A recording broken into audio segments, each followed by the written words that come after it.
Bismillahirrahmanirrahim. Assalamualaikum warahmatullahi ta'ala wabarakatuh. Alhamdulillahi rabbil alamin. Wassalatu wassalamu ala ashrafil anbiya'i wal mursalin. Wa ala alihi wa sahbihi ajma'in.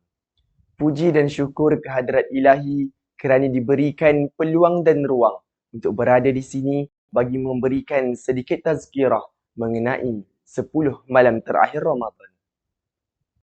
Hadirin tuan-tuan dan puan-puan yang dirahmati Allah sekalian. Malam Lailatul Qadar merupakan malam yang diimpi-impikan oleh semua umat Islam.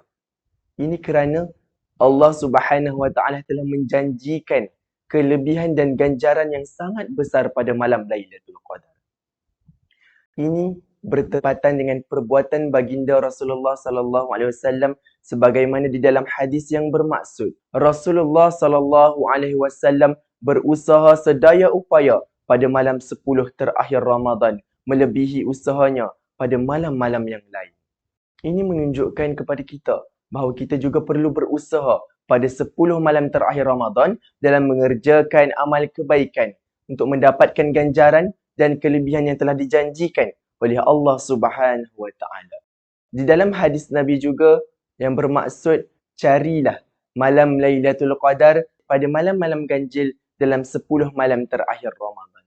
Jadi kita sebagai umat Nabi Muhammad perlulah berusaha dalam mencari malam Lailatul Qadar pada malam ganjil di dalam 10 malam terakhir Ramadan.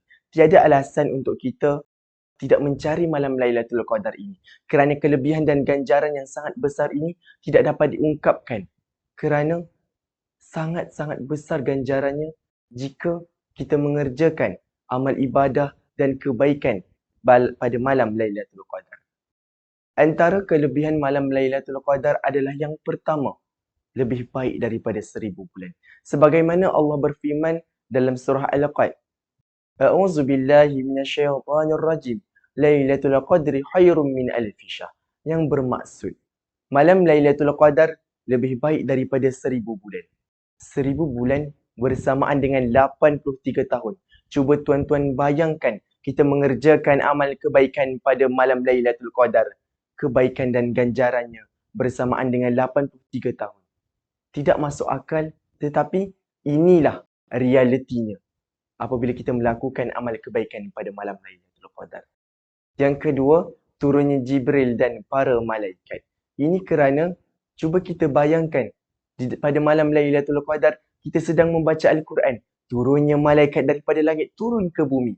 Apabila kita berada dalam majlis ilmu, kita dikelilingi oleh malaikat. Malaikat meletakkan sayap-sayapnya kepada orang yang menuntut ilmu dan mengagungkan mereka. Yang ketiga, dosa diampunkan. Sebagaimana Rasulullah sallallahu alaihi wasallam bersabda, "Man qama Lailatul Qadr imanan wa ihtisaban, ghufira lahu ma taqaddama min zambihi." Barang sesiapa yang menghidupkan malam Lailatul Qadar dengan penuh keimanan dan pengharapan pahala daripada Allah, maka dosa-dosanya yang telah lalu telah pun diampunkan.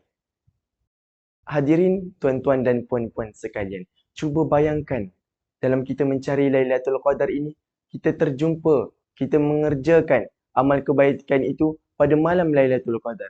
Cuba bayangkan dosa kita yang telah lalu, dosa segala perbuatan maksiat kita lakukan. Tetapi dengan perbuatan kita pada malam Lailatul Qadar itu menjadi asbab dosa-dosa kita diampunkan. Yang keempat, diberikan keselamatan dan kebaikan hingga terbitnya fajar. Allah berfirman, A'udzu billahi minasyaitonir rajim. Salamun hiya hatta matla'il fajr. Yang bermaksud sejahteralah pada malam yang berkat itu sehingga terbitnya fajar. Hadirin tuan-tuan dan puan-puan sekalian, tiada alasan untuk kita mencari malam Lailatul Qadar ini pada malam ganjil dalam 10 malam terakhir. Berusahalah kerana setiap usaha itu insya-Allah akan mendatangkan hasil yang sangat-sangat luar biasa. Jadi kita sebagai hambanya perlulah melakukan amal-amal kebaikan pada 10 malam terakhir ini. Jangan tinggal solat tarawih pada 10 malam terakhir. Mungkin pada 10 malam terakhir itu kita tidak tinggal solat tarawih. Satu malam itu kita mengerjakan solat tarawih pada tepat pada malam Lailatul Qadar. InsyaAllah. pahala dan ganjaran yang luar biasa di sisi Allah Subhanahu Wa Taala. Antara amalan yang boleh kita lakukan adalah dengan membaca Al-Quran, melakukan qiyamul lail. Insya-Allah hati kita akan menjadi tenang.